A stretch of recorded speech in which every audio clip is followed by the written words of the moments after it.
Hi guys, ഇന്ന് നമ്മൾ പോകുന്നത് ഫോർട്ട് കൊച്ചി കാണാനാണ്. എറണാകുളത്ത് വന്ന് ഫോർട്ട് കൊച്ചി കണ്ടില്ലെങ്കിൽ ശരിക്കും നഷ്ടം തന്നെയാണ്. വണ്ടി പാർക്ക് ചെയ്ത് മുമ്പോട്ട് നടക്കുമ്പോൾ ഒരു പള്ളിയുടെ മുമ്പിലെത്തി. ചരിത്ര പ്രാധാന്യമുള്ള സെൻറ്റ് ഫ്രാൻസിസ് പള്ളിയായിരുന്നു അത്. ഇവിടെയാണ് വാസ്കോ ഡി ഗാമയെ ആദ്യം അടക്കിയ പള്ളി.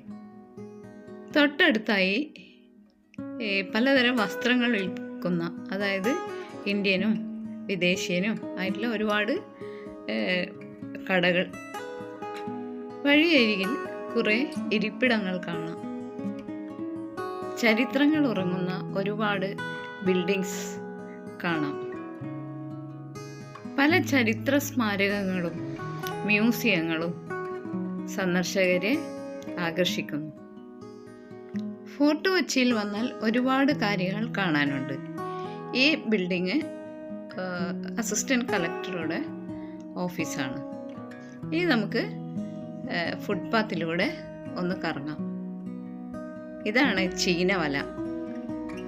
ഫോർട്ട് കൊച്ചി എന്ന് പറയുമ്പോൾ ശരിക്കും നമ്മുടെ മനസ്സിൽ ഓടി വരുന്നത് ഈ ചീനവലകളാണ്. എന്ത് മനോഹരമാണില്ലേ!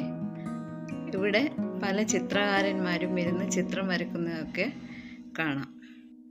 ആദ്യത്തെ യൂറോപ്യൻ കോട്ടയായ കൊച്ചിൻ ഫോർട്ടിൽ നിന്നാണ് ഫോർട്ട് കൊച്ചി എന്ന പേര് സ്വീകരിച്ചത്. ഇപ്പോൾ നിങ്ങൾ കാണുന്നില്ലേ, നിറയെ വേസ്റ്റ് കടലിൽ നിന്ന് ഒഴുകി വന്നതാണ്. അതായത് നമ്മൾ കളയുന്ന പ്ലാസ്റ്റിക്സ് വസ്തുക്കളും ഒക്കെ വന്ന് മഴക്കാലം കരയിൽ വന്ന്, കടലിന് പോലും വേണ്ട, കരയിൽ വന്ന് അടിയുന്നു. അതിന് തൊട്ടടുത്താണ് ആളുകൾ കളിക്കുന്നത്. കൊച്ചിയുടെ തെക്ക് പടിഞ്ഞാറ് ഭാഗത്തുള്ള വെള്ളത്താൽ ചുറ്റപ്പെട്ട ഒരു പിടി ദ്വീപുകളുടെയും തുരുത്തുകളുടെയും ഭാഗമാണിത്. പടിഞ്ഞാറൻ കൊച്ചി, അതിൻ്റെ അടുത്താണ് മട്ടാഞ്ചേരി എന്ന പ്രദേശം. ഇതൊക്കെ കൂടി 1967 ഈ പ്രദേശം ഉൾപ്പെടെ കൊച്ചിൻ മുനിസിപ്പൽ കോർപ്പറേഷൻ രൂപീകരിച്ചു. നമ്മൾ ദൂരെ കാണുന്നത് പുളിമുട്ടാണ്.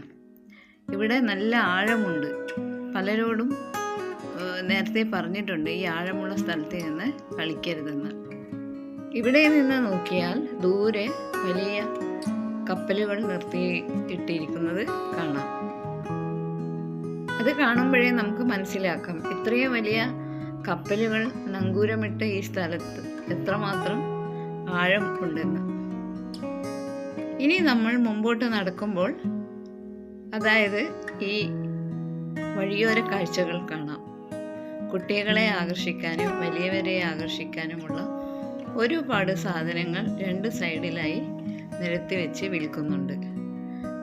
നമ്മുടെ നാട്ടുകാർ മാത്രമല്ല, വിദേശീയരായ സന്ദർശകരും ഇവിടെ വരുന്നുണ്ട്. ഇപ്പോൾ ആകാശം കാർമേഘത്താൽ മൂടിയിരിക്കുകയാണ്. നമ്മളിങ്ങനെ നടന്നു പോകുമ്പോൾ ഒരു ബ്രോയിലർ കാണാം. പഴയ കാലത്തിൻ്റെ ശേഷിപ്പുകൾക്ക് ഒരു അടയാളമായി നമുക്ക് ഈ ബ്രോയിലറുകൾ കാണാം. ഇതിനെപ്പറ്റി അവിടെയുള്ള ഒരു മനുഷ്യൻ പറഞ്ഞു തരുന്നുണ്ട് എന്തൊക്കെയാണെന്ന്.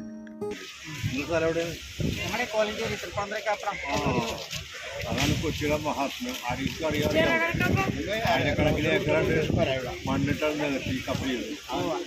ട്രക്കിംഗ് കപ്പൽ എന്ന് പറയും, മണ്ണുവണ്ടി. അതിൽ ബോയിലർ, കപ്പലൊക്കെ പൊളിച്ച് കളഞ്ഞു.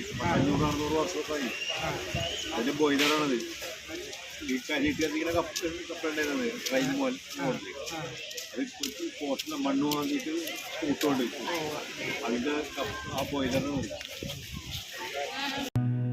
അവിടെയുള്ള ഒരു ബോർഡിൽ ഈ ബ്രോയിലറുകളെ പറ്റിയുള്ള ചില ചരിത്ര നിമിഷങ്ങൾ എഴുതപ്പെട്ടിട്ടുണ്ട്.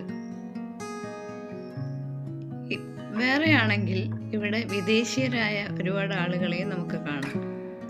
അവരൊക്കെ ആസ്വദിക്കാൻ വേണ്ടി വന്നിരിക്കുകയാണ്. അങ്ങനെ പറഞ്ഞിരിക്കെ മഴ പെയ്തു. ഫോർട്ട് കൊച്ചിയിലെ മനോഹരമായ മഴ കണ്ട് നമ്മൾ കുറച്ചു നേരം അവിടെ നിന്നു.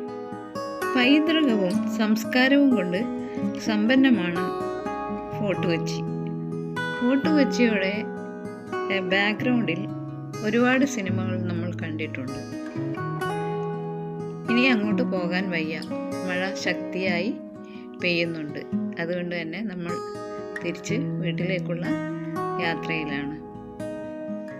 കുറച്ചു മുമ്പ് നമ്മൾ മട്ടാഞ്ചേരിയിൽ പോയി സിനഗോഗൊക്കെ കണ്ടു.